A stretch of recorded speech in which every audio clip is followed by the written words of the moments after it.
আমরা এই মুহূর্তে দাঁড়িয়ে রয়েছি পুরুলিয়ার অযোধ্যা পাহাড়ে। আমি ক্যামেরা পার্সনকে বলবো একটু দেখাতে।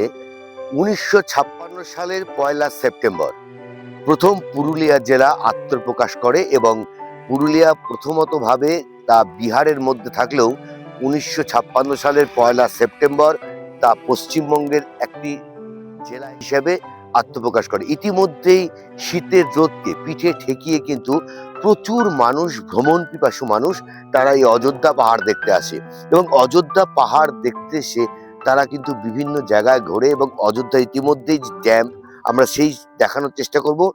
এই দেখুন, এই যে পাহাড়, এই জায়গাটা সম্পূর্ণভাবে সরকারিভাবে কিন্তু এই জায়গাটাকে সুন্দরভাবে সাজানো হয়েছে এবং ট্যুরিস্ট বা ভ্রমণকারীদের জন্য, এবং ইতিমধ্যে প্রচুর ভ্রমণকারী এখানে এসছে। আমি একটু দেখবো এখানে যারা ভ্রমণকারী এসছে তাদের সঙ্গে কথা বলার চেষ্টা করব। ইতিমধ্যে প্রচুর ভ্রমণকারী এসছে, আমি একটু কথা বলার চেষ্টা করব ভ্রমণকারীদের সঙ্গে। আপনি আপনি কোথা থেকে এসেছেন? আমি শিমুরালি থেকে এসেছি, নদিয়ার শিমুরালি থেকে এসেছি।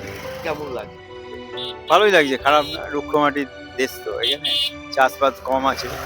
ওই ধান ছাড়া তো আর কিছু দেখলাম না, এই আর কি। এখানে এর আগে এসেছিলেন? না, এখানে কোনোদিন আসিনি, এই প্রথম আসলাম। ভালো, স্বপন সেনগুপ্ত। এখানে এছাড়া আরো অনেক জন এসেছেন। এই এসে খুব ভালো লাগছে। আমি আবেদন করবো সবাই যেন এখানে বারবার আসে, মানে খুব ভালো দেখবার জিনিস আছে।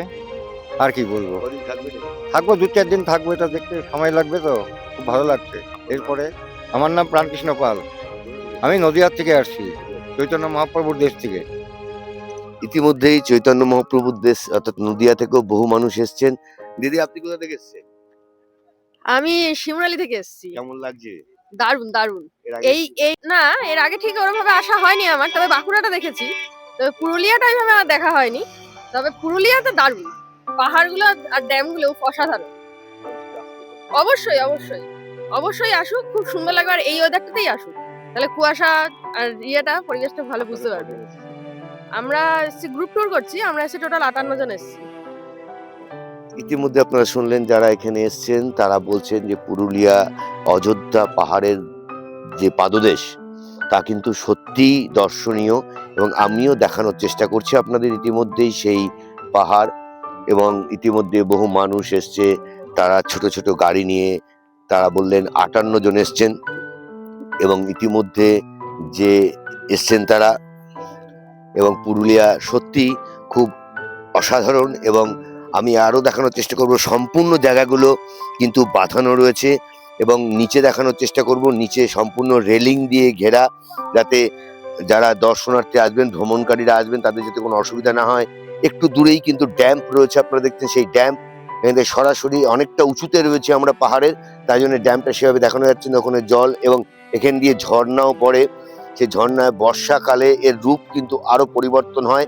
আর পুরুলিয়া মানেই লাল মাটির দেশ, রাঙা মাটির দেশ, পলাশ ফুলের দেশ। ইতিমধ্যে শীতকালকে পিঠে ঠেকিয়ে যেমন ঘুরতে খুব সুবিধা হয়, পলাশ ফুল যখন ফোটে তখন কিছুটা রোদের তাপ আরো বাড়ে, তাই সকালের দিকে হয়তো ভ্রমণকারীদের একটু অসুবিধা হয়। আর ছুটির দিন সবাই মিলে এই ডিসেম্বর মাসটাকে খুব আনন্দের সঙ্গে কাটায়, সেই জন্যই তারা বিভিন্ন জায়গায় ঘোরে এবং মানুষ পুরুলিয়াতেও এসছে।